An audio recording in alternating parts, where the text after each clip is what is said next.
Warning, this review will it'll contain spoilers. Viewer discretion is advised. Life is Strange, a beautiful game by the company Dontnod. Dontnod? Dontnod? Anyways, with the backing by Square Enix, they brought us this wonderful storytelling game. Built much like the games from Telltale, you take the role of Max Caulfield and navigate the world's segments, checking stuff out while hearing her thoughts, talking to people, and making decisions. Unlike most point-and-click adventures, this one features a nifty rewind system. While some puzzles will use the system, you can also use it to change some of your answers that you gave to people. Most of the time, the game will tell you if you pick something that will alter the story later in some way, giving you the choice of rewinding to undo your actions or not. I personally found this system really great. While most of the options you get in Telltale games are on a timer, the options here rarely are. Any conversations that happens gives you plenty of time to think about it, so you don't panic and choose the wrong option, even though you can just rewind it. Major options will even stop time altogether. Sometimes these options you can't back out of though, so you might have to pick what you feel is best. This system of the game feels more relaxed and tense when an event happens. There is no true game over, as any option that would kill the plot or endanger Max will just stop time and let you rewind to save your butt, or whoever else is needing to be saved. The story itself is well thought up and put together. The game follows Max, a young girl going to college for photography. She learns that she has the ability to control time by a rewind ability. As the episodes progress, her powers get stronger to the point of being able to go into the past via a photograph. Her in-game rewind ability can only go so far back before she gets a migraine, which makes the screen bloodshot and she reels in pain. Really hammers in the fact that this is a limited power and using it isn't very easy on Max. What I find funny is people don't even notice Max just popping out of nowhere when she rewinds to the point where she wasn't before. Speaking of that, conversations that you have with people you'll have to rewind all the way to the start of the conversation, or skip to the end. Can't stop midway to change a choice you made.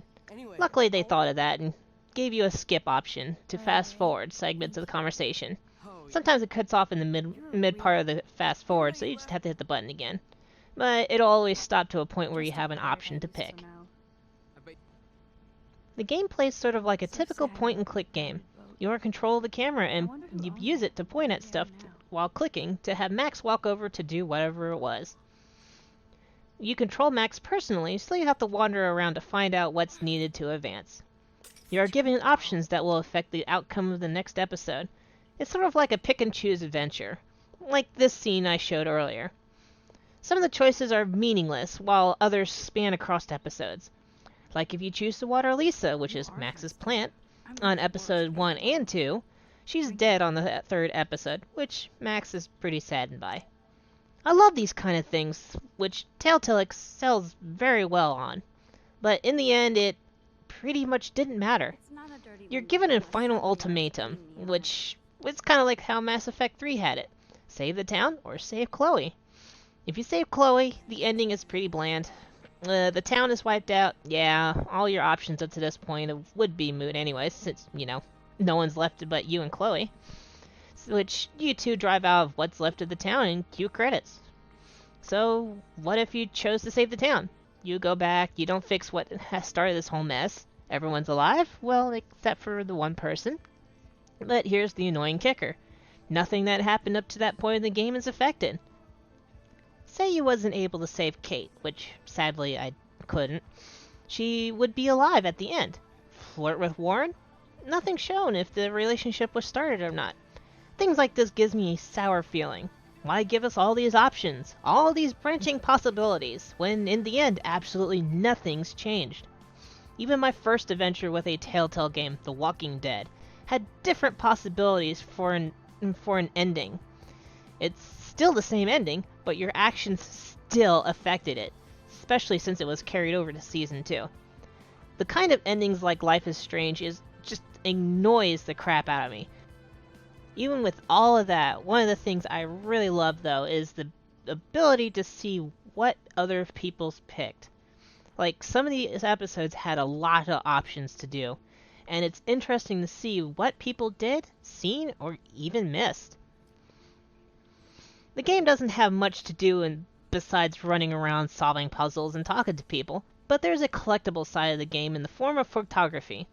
I feel this is where the game kind of got a bad rap from, as I've heard people called it Tumblr the game, which is seriously not true. These photo collectibles are in no way needed for the game, and just are silly or cute.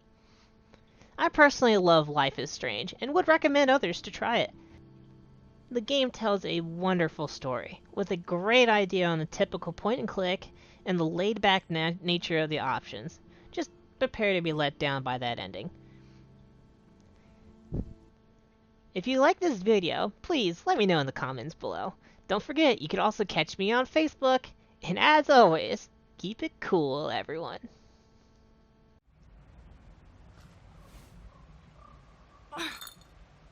Stupid bottle.